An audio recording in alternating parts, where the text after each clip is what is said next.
Hi everyone, welcome back to English Unlocked. I am Luna. And I am Luca. Hi, everyone. Luca, can I tell you something a little embarrassing? Oh, of course. I love embarrassing stories. Last week, I ordered food and I pointed at the menu instead of speaking. Wait, really? You just pointed with no words at all? Yes, I was scared to say the words wrong, so my finger did the talking. Oh, I know that feeling. Your mouth just stops working completely. Exactly. Your brain knows the words, but your mouth says nothing. Today, we are talking about ordering food in English without feeling so nervous. Yes, because this small moment can feel very big in your head. It is just food, but for a moment, it feels like a test. Right? And by the end, we want you to feel calmer about that exact moment. We also have some easy phrases you can use the next time you order. So if your heart sometimes goes fast before you speak, you are not alone here. So Luca, what happens in your head right before you order? My heart goes a little faster, and I think, please understand me. That is so true. It feels like a small exam just for one sentence. Yes, a small exam with a stranger watching and waiting. And the stranger is just waiting for an answer calmly. Right, but that calm waiting feels very long to me. Even 3 seconds can feel like one full minute. One time, I stood at the counter and my mind went completely empty. Empty? What do you mean your mind went empty? I knew the word coffee, but I forgot how to say please. So you just said coffee, with no please at all? Yes, I said coffee, very loud, like a small robot.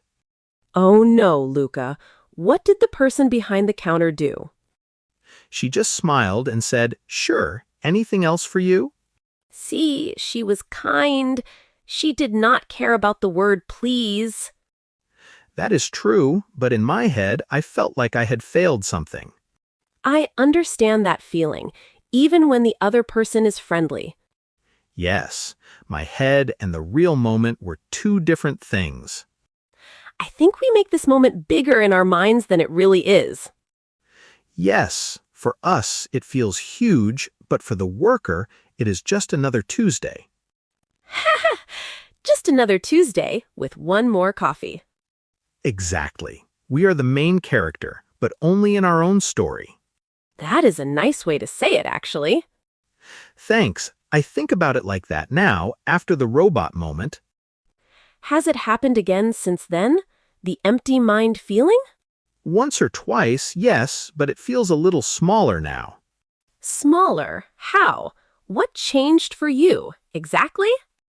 I think I just remember the robot story, and then I almost laugh.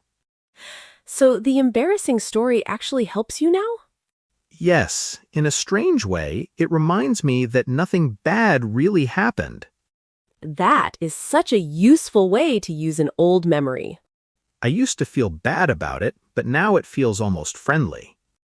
Friendly memories are much lighter to carry around with you. Can we talk about why this feels so scary, even for one short sentence? Sure, for me, it is the fear of saying it wrong and looking silly. Looking silly in front of who, though? A person you will probably never see again? I know that, but in the moment, it does not feel that way at all. It feels personal, even when it really is not personal. Yes, exactly. Like everyone in the shop is listening to your one sentence. But honestly, are people usually listening that closely? Probably not. Most people are thinking about their own order. Right. Everyone is a little busy worrying about themselves. So we are all nervous together, but separately. That is such a strange comfort, but it is really true. It helps me a little, knowing that everyone feels this in their own way. I had a similar feeling at a coffee shop near my old job. Oh, tell me about that one. I have not heard this story. I wanted a small coffee, but I said the word small too quietly. And what happened after that? The worker said, "Sorry, what size, please?" And my face got hot. Oh, that hot face feeling. I know it very, very well. It was just one extra question, but I felt like everyone turned to look at me. Did anyone actually turn around and look? No, of course not. Only me, inside my own head. So the fear was much bigger than the real moment. Much bigger. The real moment was small, quick, and already finished. I think learners need to hear that idea again and again.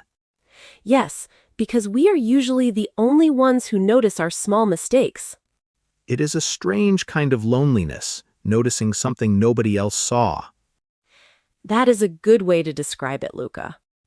Luna, what do you usually say now when you order food? Now, I try to keep it very simple. I say, "Can I have a small coffee, please?"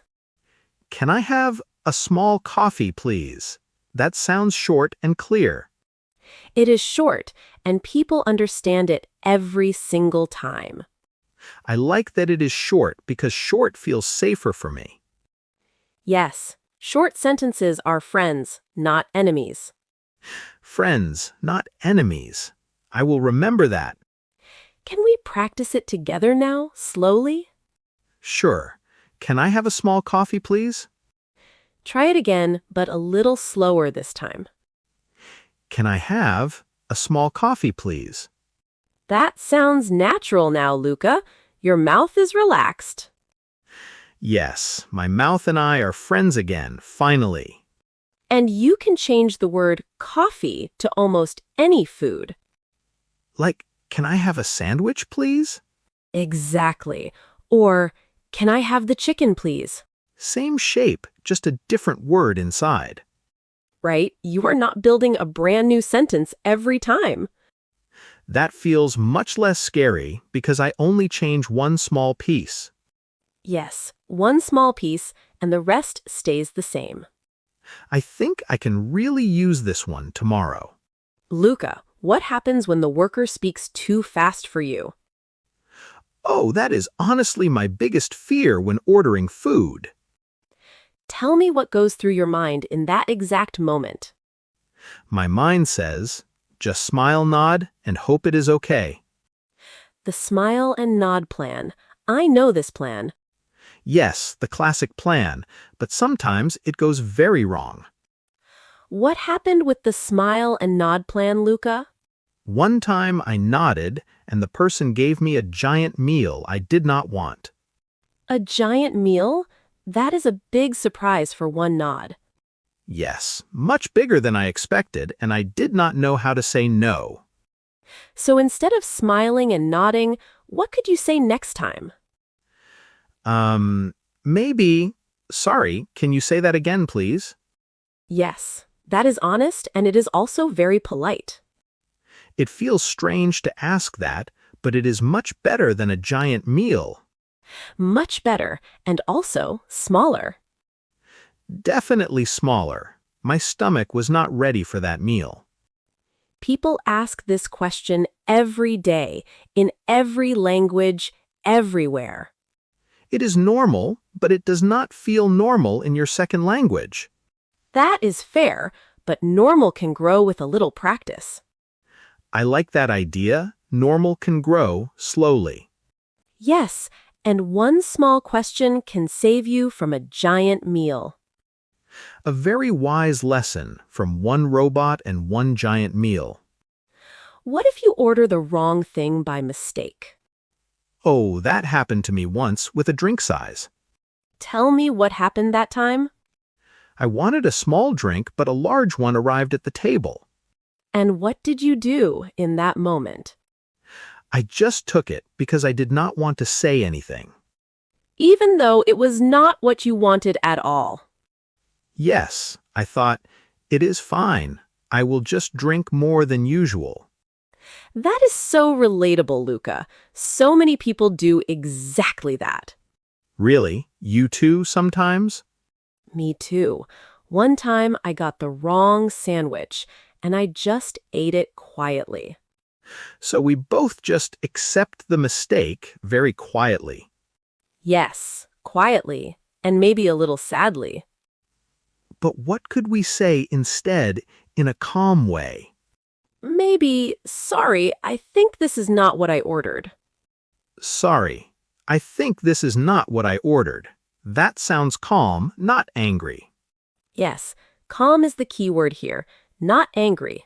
I think most workers are happy to fix a small mistake quickly. Most of the time, yes, for them it is not a big problem. That feels useful because the words themselves are not difficult. Right, the words are simple. The hard part is just starting to speak. Starting is always the hardest part for almost everything. I agree completely. After the first word, it gets easier. Luca, can we talk about small wins for a moment? Small wins, like what kind of thing? Like, have you ever ordered food and it just worked perfectly? Yes, actually. Last week I ordered tea and the person just said, "Sure thing." Sure thing. That is a small win right there. I did not even think about it until you asked me now. That is the real problem. We remember the hard moments, but not the easy ones. That is true. The easy moments just quietly disappear. So maybe we should try to notice them a little more. How would we even do that? After ordering, you could think, that went fine, even if it felt small. That went fine. I like that. It feels kind to myself. Yes, kindness matters here too, not only grammar. I never thought about being kind to myself after ordering coffee. It sounds a little funny, but it really helps. I think I will try saying that quietly to myself next time. Good. Small wins build real confidence slowly, over time. Slowly is okay. I am not in a hurry anymore. Can I tell you a small win of mine too? Of course, please tell me. Yesterday, I ordered a sandwich and I added one extra sentence by myself. Oh, what did you add? I said, "Can I have it with no onions, please?" Wow, that is a real extra sentence, not just the basic order. Yes, and the person just said, "Sure, no problem at all." That sounds like a bigger win than it sounds. It felt big to me, even though it was just one small extra line. I think these small extra lines are how confidence really grows. One line at a time, slowly like you said. So, Luca, if someone is nervous about ordering food tomorrow, what would you tell them? I would say your sentence does not need to be perfect at all. Right, it just needs to be clear enough for the other person. And if you forget a word, you can just point, like Luna did. Yes, pointing is allowed. I am living proof of that. And if you do not understand, you can ask them to say it again. And if the order is wrong, you can speak up calmly and kindly. It is a lot of small tools, but every one of them is simple. Yes, simple tools for one simple everyday moment. I think the biggest tool is just starting to speak at all. That is the real first step before any phrase or word. After that first word, everything else just follows naturally. It really does. The hardest part is always before the first sound. Those three things feel possible, even on a nervous day. Exactly. Possible is enough. You do not need to feel brave, just possible. I think people sometimes wait to feel confident before they speak. Right, but maybe confidence comes after, not before. That sounds backwards, but I think it is true. It is a little backwards, but it matches real life. So we speak first, a little nervous, and the confidence arrives later. Yes, even if it arrives quietly, one small order at a time. Before we finish, here is a small question for you to think about. What is one food word you always feel nervous to say out loud? Maybe write it down somewhere and practice it once today. Just once. That is honestly enough for now. Yes, one word, one time, that is already a real step forward. Luca, I really liked this conversation today. Me too, Luna. It made me think about my own coffee story again. The robot coffee story. Yes, the robot coffee story, forever famous now. I hope everyone listening feels a little less alone after this. Yes, ordering food can feel small and big at the same time. And that is okay. You are allowed to feel both of those things. Thank you for listening with us today, everyone. We will talk again soon. Take care of yourselves. Take care. Bye.